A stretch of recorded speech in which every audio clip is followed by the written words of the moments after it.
तो छठ मैया की कहानी का पर्व आगे बढ़ाते हुए, क्योंकि वीडियो बड़ा हो गया था और बीच में एक कॉल भी आ गया था, तो मैं ये वीडियो रोकना पड़ा। उसको आगे आगे बढ़ाते हुए, तो अग्निदेव नारद जी के कहने पे गंगा किनारे, ठंडा का मौसम था और वहाँ लोग अग्नि जला के गंगा में स्नान कर रहे थे। तो उस अग्नि में जाके वो जो अग्नि जल रही थी उसमें अग्निदेव प्रवेश हो गए। पीछे से जो शिव का जो अंश था, अग्नि त्रिनेत्र से निकला हुआ, वो भी जाके वहाँ प्रवेश हो गया। कुछ देर बाद वहाँ पे ऋषि की जो औरतें थी, देवियाँ थीं, वो स्नान करने आई। वो 6 देवी एक साथ ग्रुप में आई और वो स्नान करने लगी। और चूँकि जाड़ा का मौसम था, वो गंगा में स्नान कर रही थी और करके वहाँ ऊपर होके अग्नि का सेक ले रही थी। और अग्नि बहुत भयंकर अग्नि थी, क्योंकि उसमें अग्निदेव प्लस शिव का शिवांश अग्नि, दोनों के प्रताप से भयंकर अग्नि थी। और फिर जाके वो लोग नहाते थे गंगा में, और गंगा में जब उनको ठंड लगती थी तो ऊपर आते थे सेक लेने के लिए। सेक लेके इनको इतनी सेक लगती थी कि फिर वापस वो गंगा में जाते थे। तो ये क्रम चलता रहा। वो लोग अपने जो क्रीड़ा थी वो कर रही थी नहाने की, जाड़े का मौसम था। और आप देखेंगे कि ये जो अपना छठ मैया का जो व्रत है वो शीतकाल में ही होता है। अभी ठंडा का मौसम आ गया ना। फिर ये लोग जब नहा के घर गए तो अचानक देखे कि इनका गर्भाधारण हो गया है। सब महिलाएं गर्भवती हो गई। अब इनके जो पति थे, जो बड़े बड़े ऋषि मुनि थे, उनको देख के उनको तिरस्कार करने लगे कि भैया हमने आपके साथ कभी संभोग किया ही नहीं है, तो ये कहाँ से हो गया, ये बच्चा किसका है, कहाँ से आप ले आई। और उन सबको तिरस्कृत करके घर से निकाल दिया। अब ये औरतें जो हैं ये भी काफ़ी चुप थी, इनको भी पता नहीं था ये कहाँ से गर्भाधारण हो गया। तो ये गंगा में आके खुदकुशी करने लगी और आत्महत्या करने के लिए आई कि हम लोग गंगा में डूब के मर जाएंगे। और जैसे ही वो गंगा में डूबने लगी, आत्महत्या करने लगी, उसी समय माँ गंगा प्रकट हुई।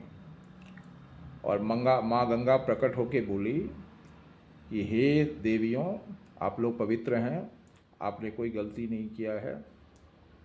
आपके मन में ये अपने आप के प्रति जो आपकी घृणा हो रही है और आपको जो तिरस्कार किया गया है, इसमें आपके ऋषियों का, पतियों का भी कोई दोष नहीं है और आप भी निर्दोष हैं, आपने भी कोई गलती नहीं किया है।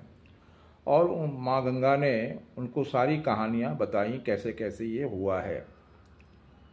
और उसी समय वहाँ पे माता पार्वती और महादेव प्रकट हुए। और महादेव और महादेवी माता पार्वती ने बोला कि आपके गर्भ में जो बच्चा है इसका पालन कीजिए, ये हमारा ही शिवांश है, और आपकी पूजा माता के रूप में होगी।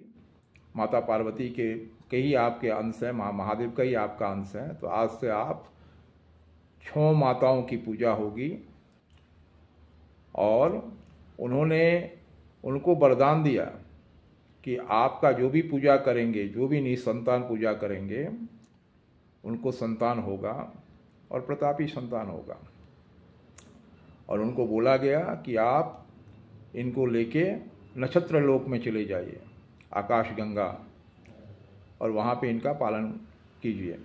आकाश गंगा जो है वो आपको इनके पालन करने में मदद करेगी।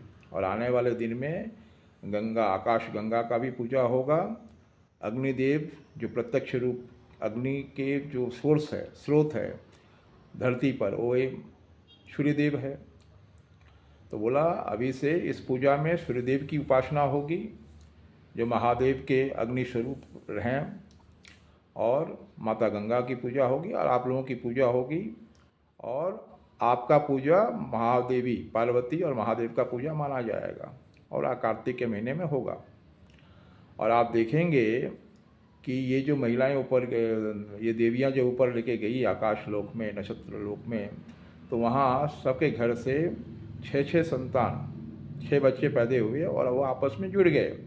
और यही कारण है कि जो भगवान कार्तिकेय हैं उनके 6 सर हैं, 6 हेड्स हैं, 6 सर हैं, क्योंकि वो 6 माताओं द्वारा के अंश से निकला था और सब जुड़ गया था एक में ही। और यही बाद में कार्तिकेय हुए और इन्होंने तारकासुर का वध किया और देवताओं को तारकासुर के त्रास से बचाया। तो ये जो है कहानी, तभी से छठ माता की पूजा होती है और अभी से ये षष्ठी तिथि को होती है।